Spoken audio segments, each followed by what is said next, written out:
Patrice Ouinet, bonjour, bonsoir. Bonsoir. Première question, comment êtes-vous tombé dans Conan ou dans Howard? Alors, en plusieurs étapes. La première, c'est que j'ai découvert Conan par le biais des éditions Lug en France, lorsqu'à l'époque il y avait les bandes dessinées qui paraissaient. J'achetais tout ce qui était Marvel, donc j'ai acheté Conan. Le premier m'a pas plu. J'ai quand même acheté le suivant parce que j'achetais tout ce qui était Marvel. Et puis là, j'ai trouvé ça vraiment intéressant. 2-3 ans après, j'ai découvert que c'était en fait des bouquins aussi. Et donc j'ai commencé à lire les nouvelles de Conan. Et alors là, ça m'a vraiment emballé. Celle d'Howard, je me rappelle très très clairement de l'impression que m'a fait La Tour de l'Éléphant et La Reine de la Côte Noire. J'avais déjà beaucoup de mal avec les nouvelles qui étaient complétées et trafiquées par Sprague de Camp. Et quelques années plus tard, j'ai un ami qui m'a dit, mais attends, Howard, il n'a pas écrit que Conan, il a aussi écrit d'autres choses. Il m'a fait découvrir les Néo. Et là, c'était la grande époque de Néo, où il sortait un Howard tous les 2 mois. Et grosso modo, en 2 ans, je crois, j'ai dû me farcir tous les Néo. Et après, c'était parti. Après, quand je suis rentré à la fac, et j'avais mon prof de littérature de l'époque, qui était un fervent de tout ce qui était littérature fantastique. Il avait fait une thèse sur Blackwood. Et il m'a dit, bah, c'est sympa ce que vous faites, pourquoi est-ce que vous ne feriez pas un mémoire de maîtrise sur Howard? Donc je lui dis, c'est possible, c'est pas un auteur reconnu, bien universitaire, c'est pas Orwell, c'est pas Hemingway. Il m'a dit, non, non, faites un truc sur Howard, c'est vraiment ça vous plaît, et moi, quand vous serez en maîtrise, bah, je vous le dirige. Bah, c'est ce que j'ai fait, c'est ce qu'il a fait, et donc bah, j'ai écrit mon mémoire de maîtrise sur Howard. Il y avait d'autres écrivains que l'on peut rattacher à fantasy, imaginaire, SF, qui étaient également dans vos lectures à ces moments-là ou... Oui, ben, j'ai découvert Lovecraft, Clark Ashton Smith, Moorcock, Leiber, tout ça, j'ai découvert ça grosso modo à la même époque. Beaucoup de fantastique en fait, tout le catalogue Néo aussi. J'étais pas forcément attaché à la fantaisie en particulier. C'était vraiment, ouais, principalement les auteurs américains de l'époque RTL. C'est vraiment les auteurs qui m'ont le plus marqué et Howard en tête. Dans Howard, je trouvais quelque chose qui est vraiment qui me touchait, quoi, vraiment. Il y avait quelque chose chez ce type qui me disait, bon, voilà, c'est lui, quoi. C'est pas... Et votre décision de rentrer dans la moelle du texte, c'est-à-dire dans sa version originale en anglais, est venue quand? Parce que là, on est dans le contexte universitaire de langue française. Oui, non, parce qu'en fait, j'ai fait mon DEA sur Howard en français. Alors, j'étais en littérature anglaise, mais mon mémoire de maîtrise, je l'ai fait en anglais. Et en fait, j'ai commencé à lire en anglais parce que j'ai des études d'anglais. Et puis très progressif, ça s'est fait en fait de façon très très progressive. J'ai commencé à rentrer en correspondance avec Glenn Lord, qui était à l'époque l'agent littéraire de Howard. Je l'ai rencontré à plusieurs reprises au Texas. Et puis je lui demandais de m'envoyer des trucs que j'avais pas. Il m'a envoyé des photocopies de nouvelles inédites, de lettres, choses comme ça. Et dans le lot, il y en avait qui étaient des lettres que lui-même avait retapées parce que les originaux étaient en mauvais état ou pas bien, ou je ne savais pas trop pourquoi. Et il y en avait qui étaient des originaux. Donc c'était des photocopies des véritables tapuscrits de Howard. Et là j'ai commencé à voir ça, j'ai trouvé ça vraiment très très sympa. Et je dis waouh, c'est cool. Donc un jour, c'était un soir d'Halloween, je dîne avec Glenn Lord à côté de chez lui au Texas. Et là il me dit tiens, j'ai un truc pour toi. Et puis il me sort 300 pages, c'était la grosse partie de la correspondance entre Howard et Lovecraft. Alors là je deviens en photocopie des originaux. Donc là je suis devenu totalement fou. Parce que c'était totalement inédit. Il y avait 4 personnes qui avaient vu ça au monde dans Howard et Lovecraft, ça n'avait pas grand monde. Et j'ai commencé à dévorer ça. Et il y avait quelques lettres qui avaient circulé dans le fandom à l'époque, et c'était des lettres qui avaient été retapées en fait par Glenn Lord en vue d'une édition chez Donald Grant, qui était un éditeur américain. Et là, je compare la version que j'avais originale avec les versions retapées, et je me rends compte qu'il y a des différences dans le texte.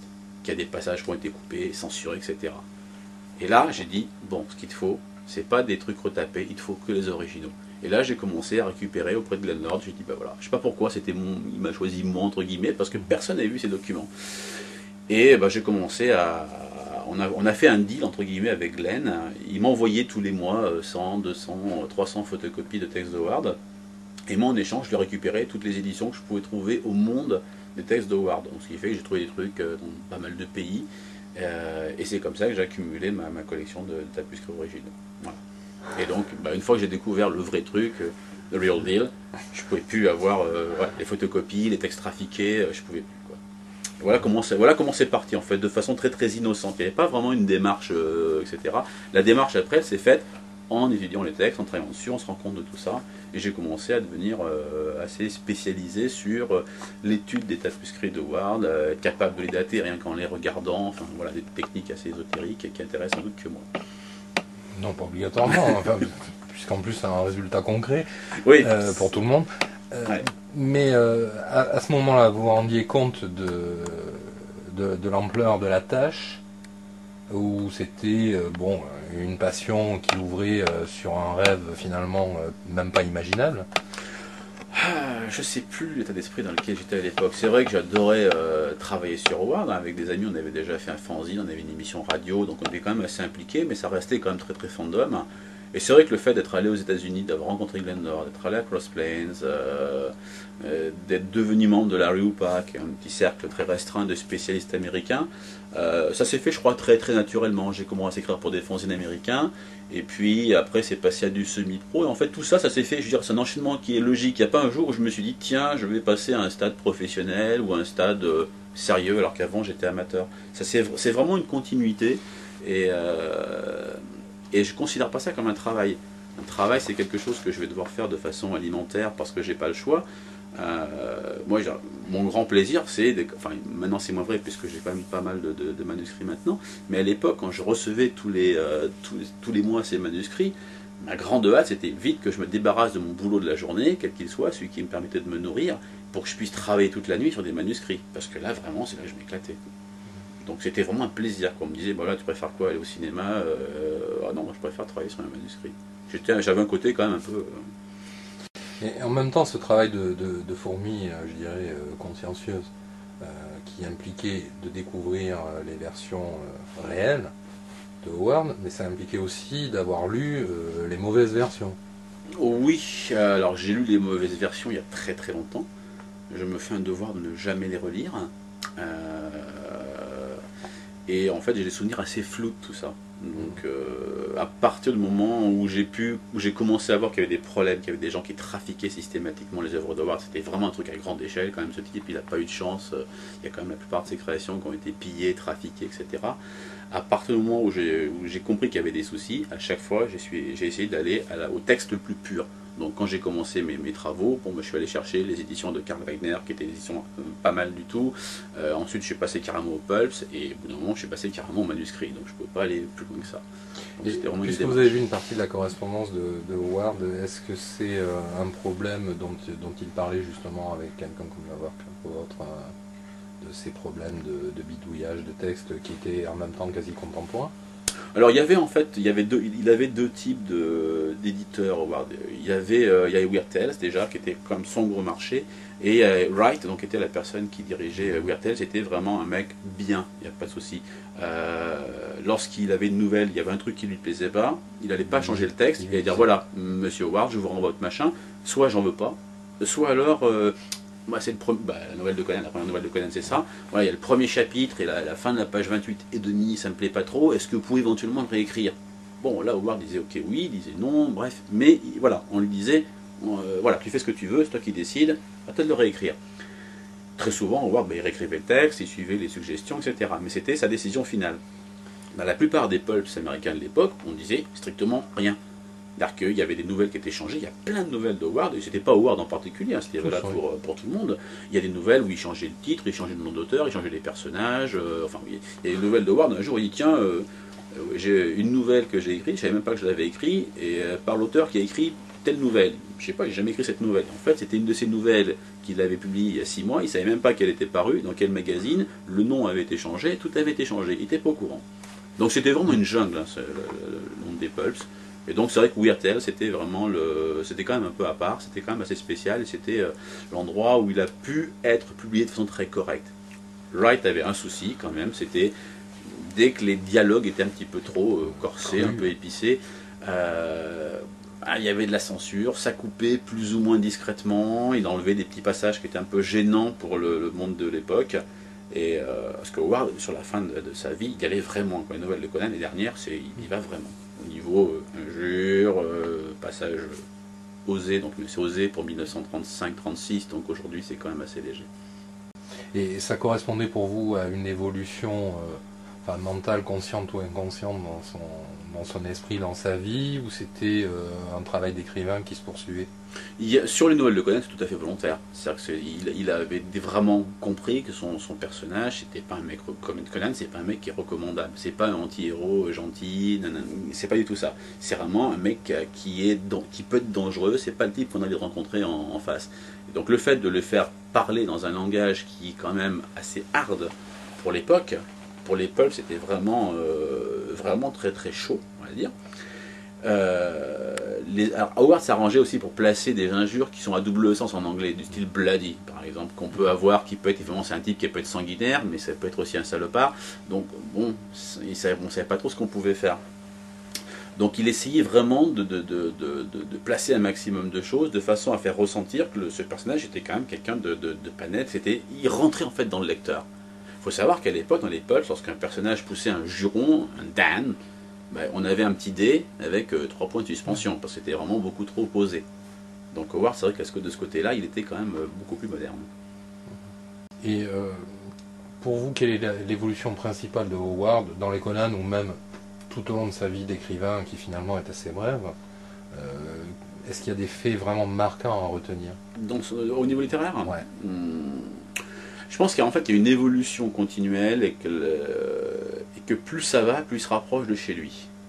C'est-à-dire qu'au début, il a commencé sa carrière par les nouvelles de Culp, je prends un exemple, qui se passe il y a 20 000, enfin ça dépend des nouvelles, mais des fois c'est 15 000 ans, des fois c'est 12 000, des fois c'est 100 000, donc dans des pays imaginaires. Et plus ça va, plus sur la fin de sa vie, en fait, il va se rapprocher de chez lui, d'un point de vue géographique et d'un point de vue chronologique.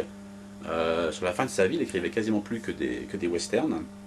Donc il parlait vraiment de la région dans laquelle il vivait, le sud-est américain, et les dernières nouvelles de Conan sont des westerns plus ou moins déguisés, dans lesquels il parle des choses qu'il vraiment il connaît. Il a grosso modo, il est parti en fait d'une démarche d'auteur de, on va dire, fantasy aujourd'hui, alors qu'à l'époque le terme n'existait pas vraiment dans l'acceptation qu'on peut en avoir aujourd'hui, et progressivement il devient un auteur que je vais qualifier de réaliste. Pour moi, Conan, ce sont des nouvelles qui sont réalistes. C'est vrai qu'il y a des éléments surnaturels qui sont dedans, mais tout est traité de façon réaliste. Conan, c'est un héros, il bouffe, il boit, et bon, aussi le reste, mais il y a vraiment un côté qui est quand même très quotidien.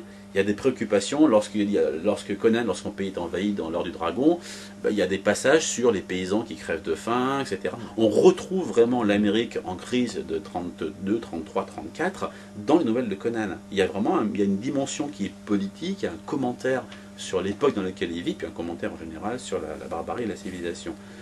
Et donc voilà, en fait c'est une sorte progressivement il part de très très loin, il y a très très longtemps. Alors justement, il y a une vision, enfin, on dirait qu'il y a quand même une dichotomie entre la vision qu'ont les lecteurs ou les gens qui ont abordé Conan par la phase cinéma, BD ou par une nouvelle lue comme ça dans sa version plus ou moins trafiquée, qui voit l'archétype du héros sanguinaire, enfin Schwarzenegger se coucher sur papier. Et finalement, Howard, qui n'était pas le réactionnaire d'ultra-droite que pourrait laisser supposer la compréhension qu'on a schématiquement de ses écrits aujourd'hui. Bien sûr, la plupart des gens vont raisonner en termes de cinéma déjà. Lorsqu'on parle de Conan, les gens pensent au film, et donc automatiquement, dès qu'on parle du film, on nous ressort la fameuse citation: c'est quoi ton grand-père dans la vie, Conan? Bah, c'est de massacrer mes ennemis, de violer leurs femmes, ou je sais plus trop quoi, qui est une citation de Gengis Khan, et pas du tout de Howard. Sur un plan politique, Howard était de gauche, donc il était quelque part entre socialiste, anarchiste et libéral au sens américain du terme, donc il avait vraiment des idées, en France on dirait de gauche aujourd'hui, et absolument pas réactionnaire. Il y a une fameuse lettre à Lovecraft dans laquelle on a Lovecraft qui dit que c'est un superbe Mussolini, quel monsieur très bien, etc. Et Howard en 1935 qui lui balance des insanités sur les horreurs qui se passent en Éthiopie avec les gazages de population, etc. Et on a Howard qui prend en fait et cause pour les Éthiopiens. Donc en fait, c'est un type qui était vraiment... ce qu'il a apporté, je trouve, dans la fantasy, c'est que ces héros, c'est pas des gars qui partent de rien pour vouloir devenir absolument roi ou retrouver une noblesse perdue. Il n'y a pas d'obsession initiatique, d'obsession monarchique, qui sont des choses que je trouve insupportables dans le domaine de la fantasy, la quête initiatique. Je ne supporte pas les quêtes devenir archétypales d'une certaine fantasy. Ah, tout à fait, oui. Donc, et chez Howard, il n'y a absolument pas ça. Donc c'est vraiment un type du peuple qui reste un type du peuple. Même lorsqu'il est général, il est toujours assis dans son machin à manger son bœuf à la main.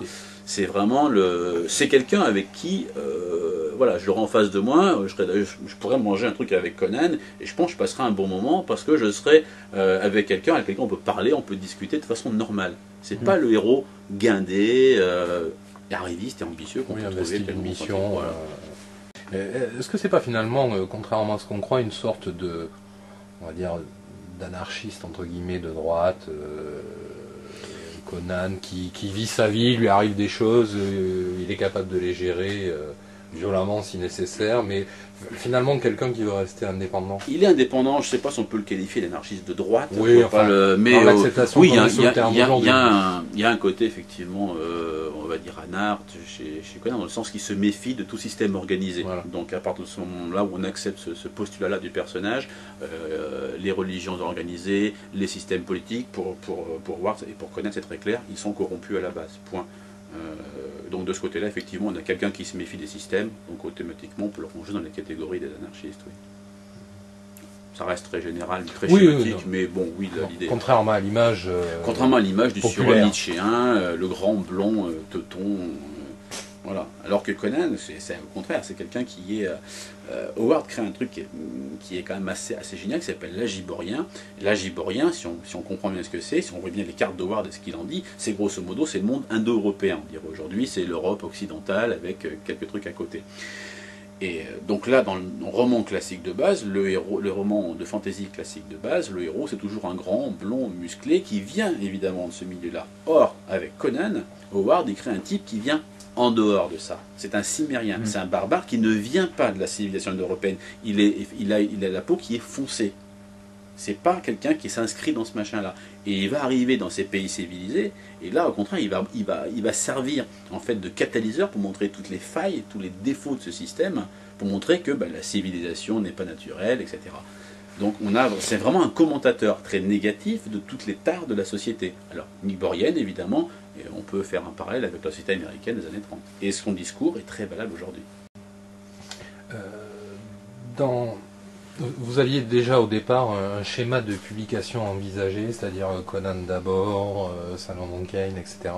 Pour la France, ça s'est imposé petit à petit. Alors pour la France, oui, il me semblait évident qu'il n'y avait strictement rien en France sur Howard depuis une bonne quinzaine d'années maintenant facile.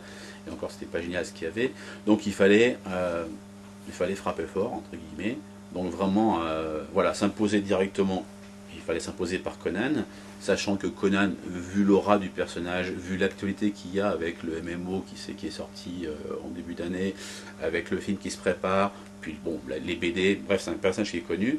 À partir du moment où on représentait Conan et qu'il arrive à s'imposer dans sa nouvelle version, mais ce qu'il est en fait réellement, à partir de là, si vraiment il y a un impact, ouais, les gens ils vont dire, ah bah attends, Howard, c'est pas ce que je pensais, c'était autre chose. Tiens, on va découvrir ce qu'il a écrit à côté. Donc effectivement, Solomon Kane, c'est l'étape suivante. Et après, bon, on va voir. Mais il est évident que l'idée de faire paraître Conan en premier, c'est d'avoir un impact auprès d'un maximum de gens qui sont susceptibles d'acheter Conan parce qu'il va être connu des gens qui font des jeux vidéo, des gens qui font de la BD, des gens qui s'intéressent au cinéma. C'est un personnage qui est connu, tout simplement. Et justement, sur ce principe, on a quand même l'impression que les arts graphiques, la BD, sous le versant comics ou autre, est peut-être plus fidèle à l'esprit du Conan originel que ne l'a été le cinéma. Oui, je pense que c'est pas très compliqué d'être plus fidèle que le cinéma en ce qui me concerne. Maintenant, moi, bon, la BD, il y a beaucoup de gens en France qui adorent John Buscema. C'est vrai que j'ai grandi avec John Buscema et j'en aime quelques trucs de lui. Mais pour moi, le seul véritable auteur de BD qui a vraiment su transcrire l'univers howardien, le côté poétique un petit peu, c'était Barry Smith. qui a dessiné pardon, les premières BD de Conan, et je trouve que lui, oui, il avait vraiment sur les clous rouges, le truc qu'il a fait pour les clous rouges, je trouve que c'est une adaptation merveilleuse, ce qu'il a pu faire. Après, on avait quand même le syndrome Marvel Comics qui est quand même arrivé, dans lequel, vu que c'est intégré à une maison d'édition qui ne fait que du super-héros, bon, bah, Superman, il a sa cape rouge, son machin bleu ou l'inverse, je sais plus, Spider-Man c'est pareil, et donc Conan, il a un slip de fourrure.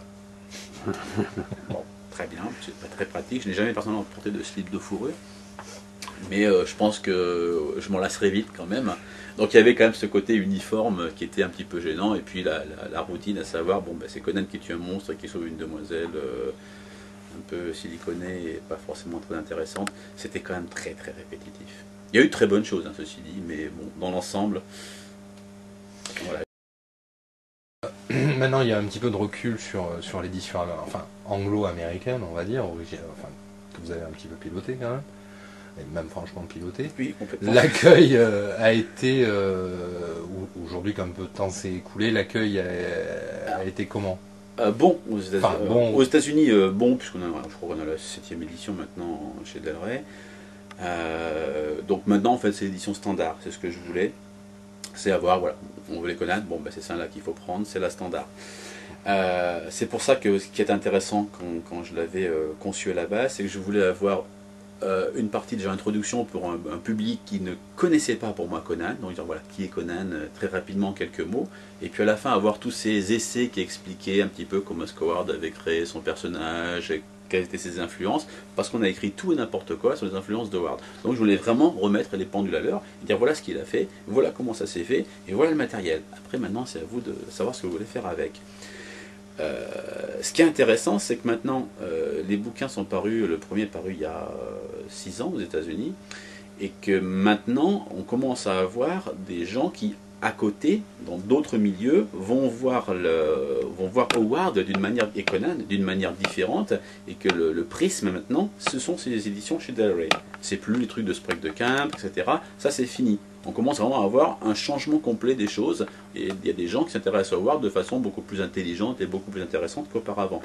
Le premier, les Conan ont été critiqués par Dierda, qui est quand même un prix Pulitzer dans le Washington Post, donc c'était une bonne critique sympa, et ce qui fait que on commence maintenant à sortir de l'image de littérature simplette, avec un gros barbare bodybuildé en slip, qui était agaçante.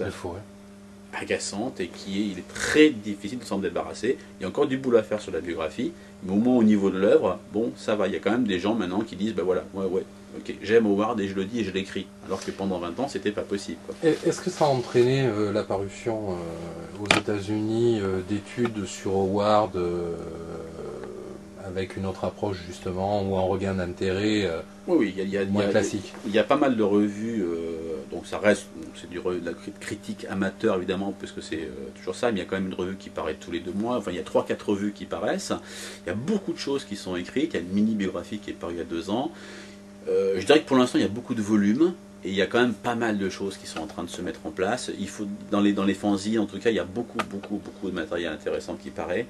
Je pense qu'il faut laisser un petit peu reposer tout ça, et au niveau critique, je pense qu'on aura des bouquins intéressants d'ici 2-3 ans. Vraiment des études de fond, j'allais dire. On n'est pas encore arrivé au stade où... Et les premiers retours sur l'édition française pour vous? Ils ont été excellents. Je me disais que ça allait marcher. Franchement, Conan, c'était... Mais à ce point-là, non. Franchement, ça a été vraiment une très très agréable surprise. Voilà, oui, c'est génial. Alors là, la légende veut que Patrice Moulinet arrive avec ses photocopies de manuscrits originaux chez Brajlon et les pose violemment sur le bureau en disant c'est moi qui les ai, il faut sortir ça tout de suite. En gros, ça s'est passé plus ou moins comme ça ou Ouais, non, ça s'est passé la première fois, j'ai passé un coup de fil et je suis tombé sur Stéphane. Et donc moi à l'époque, je m'intéressais qu'au monde américain, il faut bien savoir, je ne savais pas qui était Brajlon. J'avais jamais entendu le nom. Voilà pour vous dire qui j'étais. Très clair. Mais ça c'était là pour n'importe quelle édition, maison d'édition française. Je travaillais pour les États-Unis, donc c'était vraiment là-bas que je bossais. Et puis bon, une fois que c'était paru aux États-Unis, j'ai dit bon, il faut quand même que je fasse paraître ça en France. Et donc je demande un peu autour de moi, écoute, qui c'est qui est intéressant en fantaisie, etc. Tout le monde me dit Brajlon, ok, je vais voir. J'appelle. Et donc je tombe sur Stéphane et je lui dis ben voilà, je me présente. Est-ce que ça vous intéresserait de publier Conan? Oui, bien sûr, cause toujours. Mais si, je peux vous le proposer. Bon, on prend rendez-vous. Et effectivement, au premier rendez-vous, je suis venu avec un exemplaire d'édition de luxe Wandering Star anglaise, donc qui sont magnifiques, et un truc avec un classeur avec 200 ou 300 photocopies de machins originaux. Et là, ouais, ça a commencé, la mayonnaise a commencé à prendre, on va dire. Voilà. Il n'y a pas eu d'expertise pour être sûr que c'était bien les Non, vrais. je pense qu'il a tapé mon nom sur Google, vérifié quand même minimum, mais voilà, ça il ne m'a jamais dit. Voilà, oui, c'est le français qui arrive un peu du Oui, fond parce des bois. qu'il y a quand même quelque chose de... Enfin, c'est pas la première fois que quelqu'un qui n'est pas d'un pays s'intéresse à un auteur de notre pays, on devient un des grands spécialistes. Mais ça a été pris comment aux États-Unis? Je ne sais pas, j'ai pas de réaction spéciale par rapport à ça. Dans le petit milieu howardien, je suis connu. Donc de ce côté-là, les gens savent qui je suis parce qu'il y a des mailing lists, il y a des forums sur lesquels j'interviens très régulièrement. On se connaît tous plus ou moins. Ça reste quand même un fandom très réduit. Donc les gens me connaissent, ils connaissaient mes travaux depuis pas mal d'années. Donc de ce côté-là, pas vraiment de surprise. C'est les gens dans le grand public, par contre, les gens ne savent pas qui je suis évidemment, et en plus j'ai un nom bizarre, donc automatiquement je me fais rebaptiser Patricia systématiquement par les Américains, parce que Patrice c'est pas un prénom, hein, ça, aux États-Unis. Donc je suis Patricia systématiquement, et voilà, c'est tout ce que je peux avoir comme écho. Autrement, la plupart des gens, il n'y a pas de remarques particulières par rapport au type qui a dirigé ou pas cette édition. Ils achètent un bouquin, ce qu'ils veulent c'est lire les nouvelles.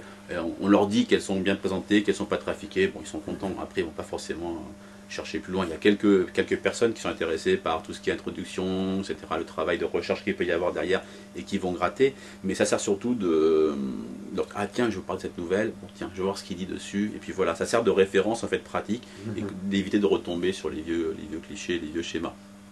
Voilà. Je suis pas une vedette entre guillemets du tout. Howard finalement a une fin très prématurée. Ouais.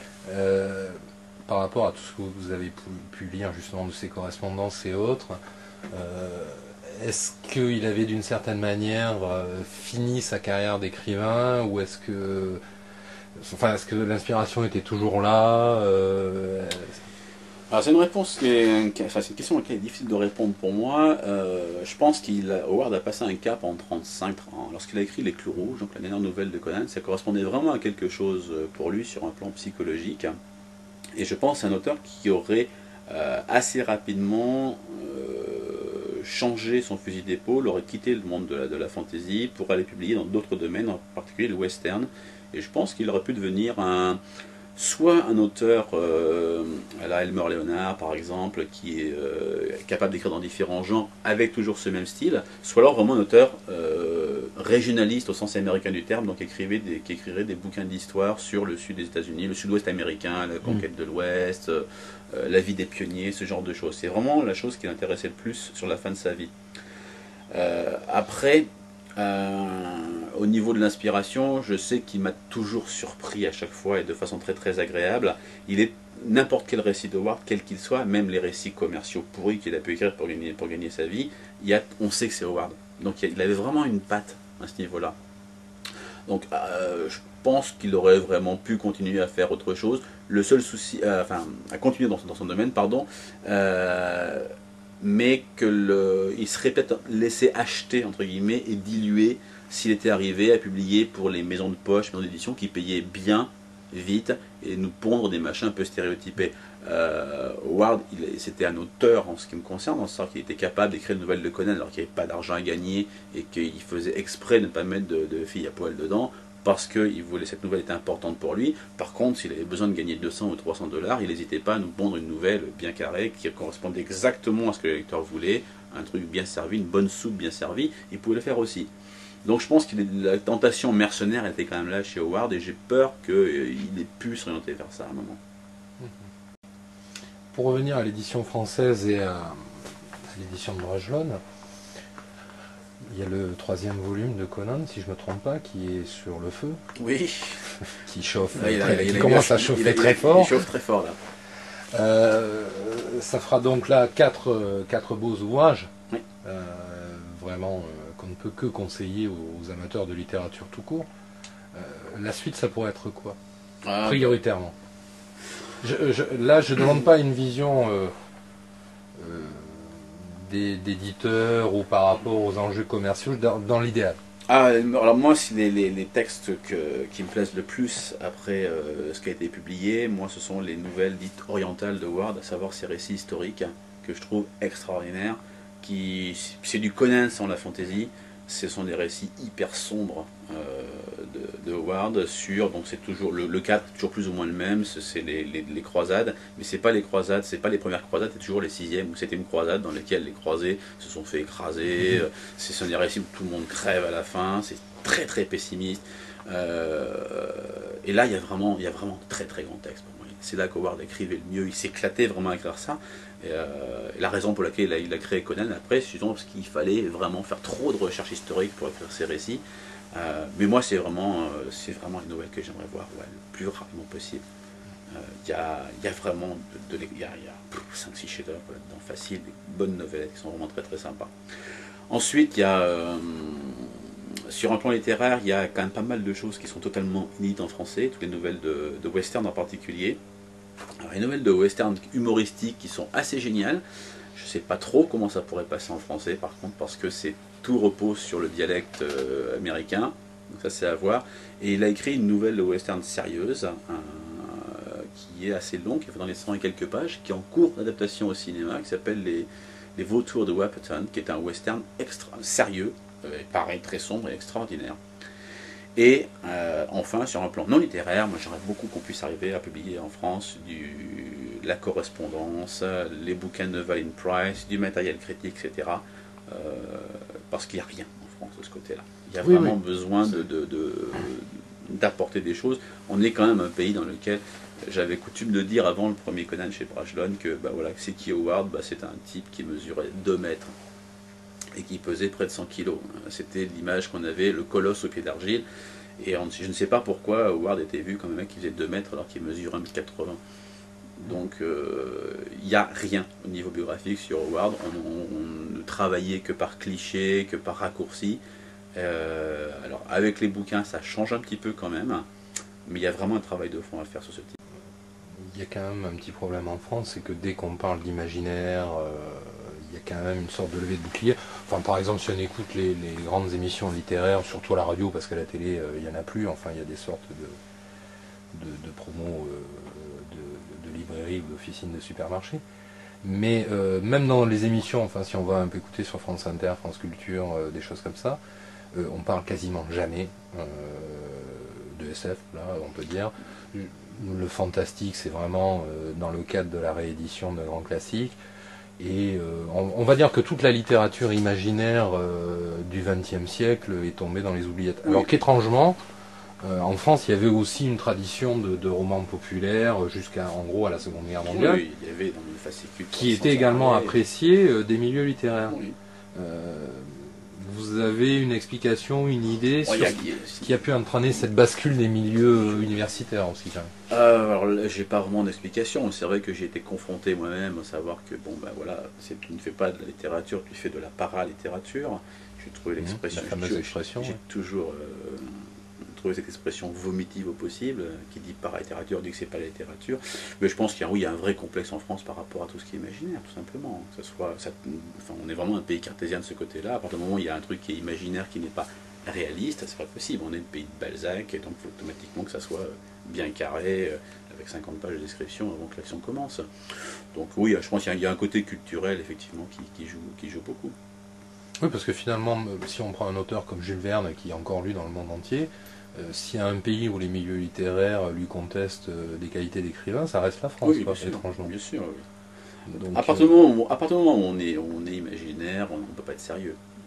Tout simplement. On peut pas, en France, concevoir qu'une littérature d'imagination puisse être une littérature sérieuse. Pour être sérieux, il faut être réaliste, terre à terre, il faut parler de sa vie, de ses problèmes. Donc voilà, je pense qu'on peut faire de ça de façon tout aussi réussie par le biais de littérature dite populaire, ou en tout cas imaginaire. Et dans votre carrière universitaire, quand vous êtes parti justement sur ce filon, ça a été pris comment? Comme le farfelu des lieux qui avaient une idée bizarre ou Oui, enfin, il y a un peu de tout, mais bon, il y a des gens qui... Il y a quand même une génération aussi de gens maintenant qui arrivent au niveau universitaire et qui ont quand même baigné dans Lovecraft, dans les jeux de rôle, dans les comics, voilà, qui ont un système de référence qui n'est absolument pas le même. Je ne vais pas dire qu'on est tous des geeks, mais il y a quand même ce côté-là, quand on sait ce que c'est que les X-Men, on sait ce que c'est que, voilà, quand on dit John Busman, on voit qui c'est, Frank Frazetta, on connaît très bien. Alors que c'est pas forcément le cas d'une ancienne génération où pour être un auteur fantastique étudié à la fac, il fallait que le type soit mort depuis au moins 80 ans, sinon c'est pas possible. si vous aviez vraiment un grand regret par rapport aux nouvelles et aux histoires de Conan, ça serait lequel? Un grand regret. Je sais pas, une histoire qu'il aurait dû écrire, un thème qu'il aurait dû aborder. Pour moi, il a fait ce qu'il devait faire. Il a conclu avec Au-delà de la rivière noire et les clous rouges, et au milieu, le maraudeur noir, qui est pour moi qui est pas excellente sur un point de vue littéraire, mais qui est hyper intéressante sur un point de vue autobiographique, psychanalytique, etc. Il a vraiment écrit ce qu'il devait écrire pour conclure sa série. Et je suis content qu'il n'ait rien écrit derrière pour diluer ça. Pour moi, avec les clous rouges, il a vraiment mis un terme à la série Conan. Il a abandonné le personnage un an avant sa mort. Donc Conan, c'était terminé. Et je trouve qu'il a apporté une très très belle conclusion à cette série, dans le 3e recueil. Merci beaucoup.